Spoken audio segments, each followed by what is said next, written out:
The last of the guests had drifted away, carrying scraps of laughter down the quiet dirt path that led to the main road.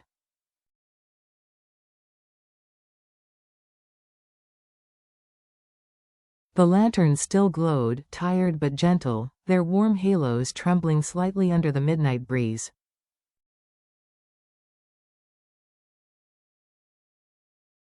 The wedding had ended beautifully, almost impossibly so, too beautifully, Deep thought.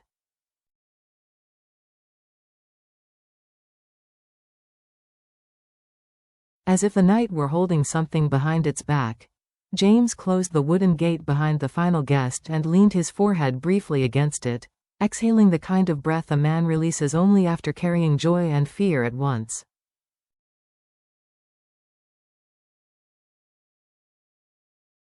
Behind him, Deep gathered the scattered plates on the long wooden table, humming softly as Nhi slept inside, curled like a small kitten on the couch.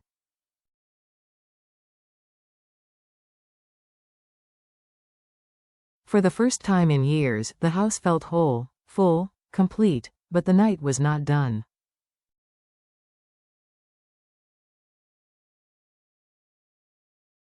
Not yet. It started with a simple sound, one that didn't belong. A crunch. A weight shifting on gravel.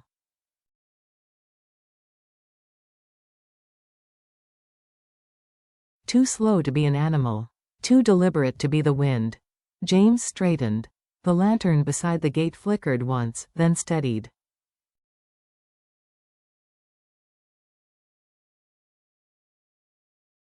From the kitchen window, Deep saw James turn his head sharply, alert in a way that tightened her own chest.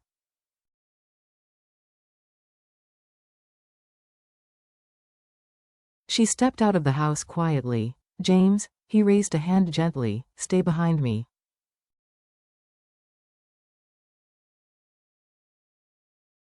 The air shifted. The garden, which had moments earlier been filled with the scent of lemongrass and leftover tea, suddenly felt colder.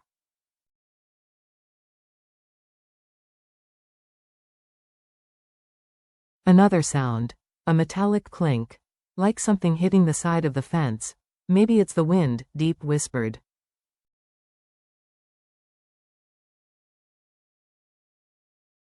James didn't answer. He was listening. No, reading the dark. Then he saw it. A shadow.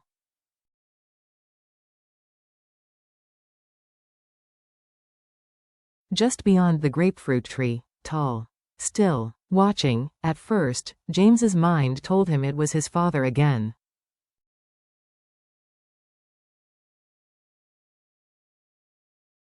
Maybe overwhelmed, needing air, stepping out by himself, but no, this figure was broader.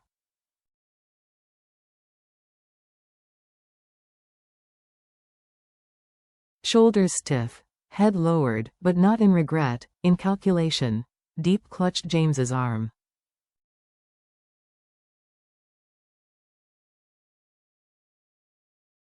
That's not your father. Before James could respond, the figure stepped forward just enough for the lanterns to reveal him.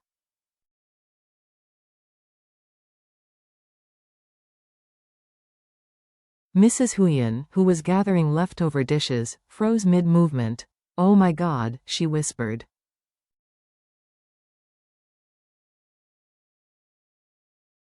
The man's jacket was torn at one sleeve. His shoes were covered in dust, and on his cheek.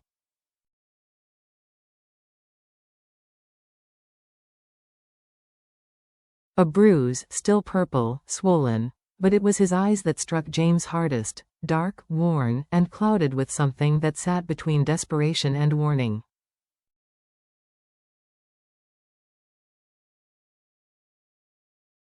It was Mr. Chuc, James's uncle, his father's younger brother, a man who had disappeared from the family years earlier after borrowing money from the wrong people.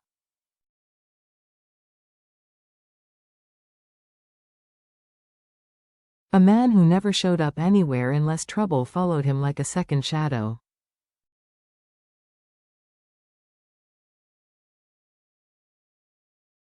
"James," Deep whispered, her voice thin, "why is he here, Mr. Tuan lifted his hands, not in peace, but in surrender.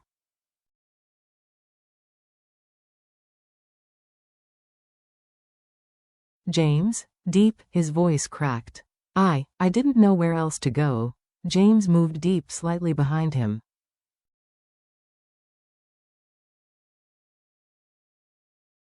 His voice remained calm, but steel lined its edges. What happened, mister? Tuan laughed, a dry, broken sound.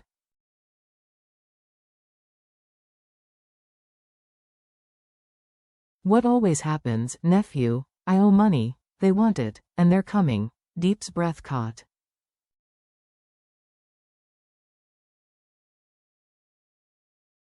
When? James asked. Mister. Tuan looked over his shoulder into the dark road behind the house.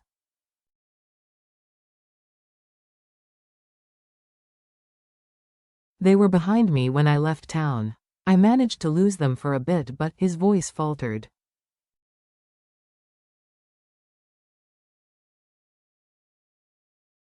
They're not far. The words dropped like stones into the soft soil of the garden.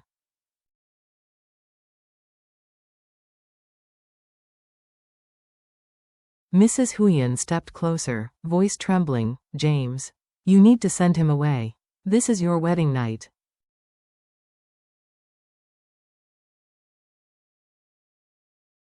You can't bring danger into this house. But Deep looked at the bruises, the dust, the fear etched deep into the man's skin.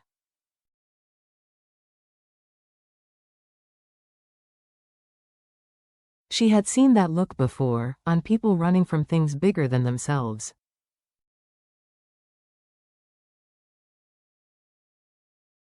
He's family, she said quietly. James closed his eyes briefly. Family. That word already carried weight tonight, more than he had been prepared to face.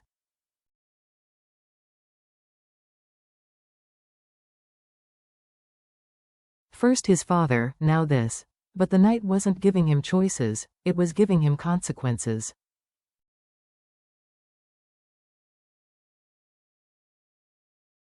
Inside, now, James said.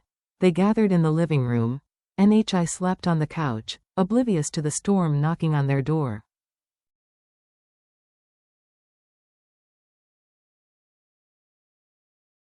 Mr. Tuan sat heavily on a chair, his breath uneven. Deep handed him a glass of warm ginger water.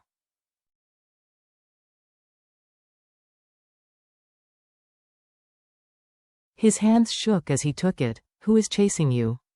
James asked. Mr. Tuan hesitated.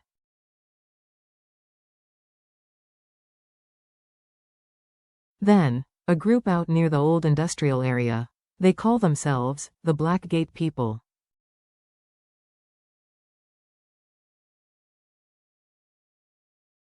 They lend money fast, collect it even faster. James clenched his jaw. He knew the name.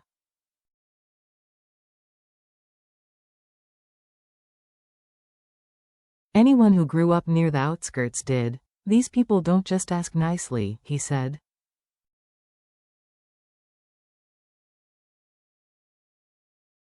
Mr. Tuan nodded.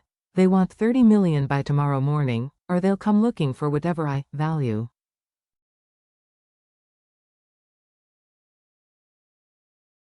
They know I have a nephew. They know your wedding was tonight. Deep's heart dropped.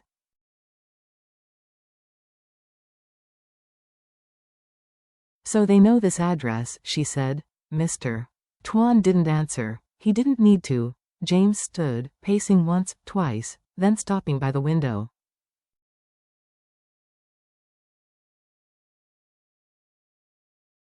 The lanterns outside swayed violently, though there was no wind, or maybe there was.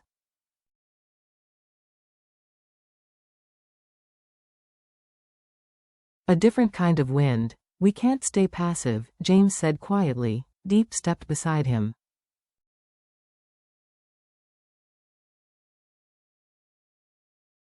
What are you thinking? That we need to move NHI and your mom to the neighbor's house.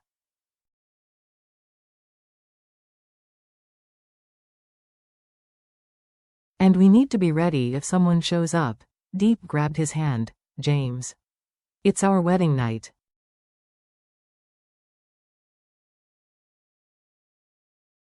I know, he whispered, and that's exactly why we protect it, Mrs. Quynh, having overheard, nodded firmly.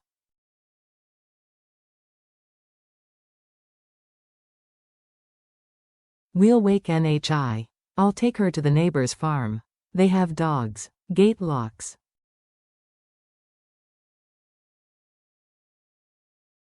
Strong men. She paused, eyes softening as she looked at the couple. You two be careful.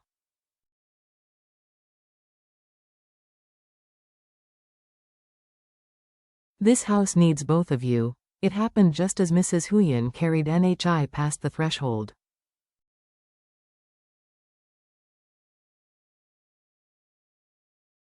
A sound. Not from the garden. Not from the side path. But from the front gate. A knock.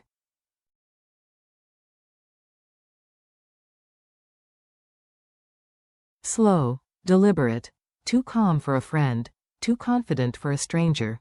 James's stomach tightened.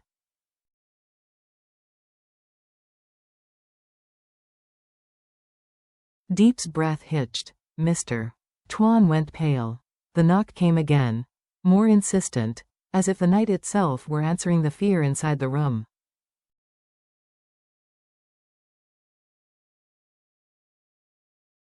James stepped forward. Deep grabbed his wrist. No, she whispered, don't open it alone.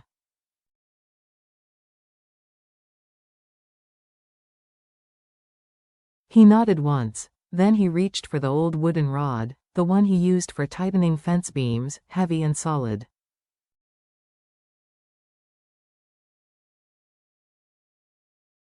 They approached the gate together. The lantern above flickered violently, then stilled.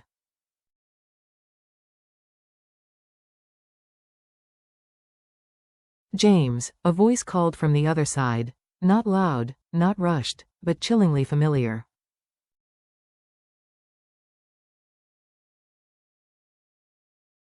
A voice James had not expected. A voice far more dangerous than the men chasing Tuan.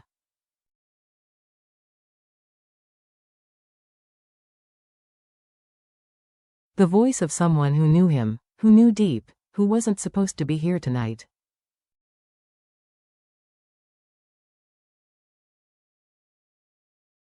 Open the gate, the voice said, we need to talk. Now. James froze, every muscle locked.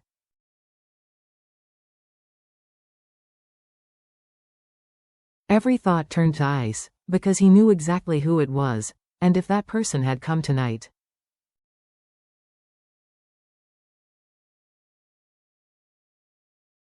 Then the storm was bigger than a few desperate men. It was personal, deeply personal.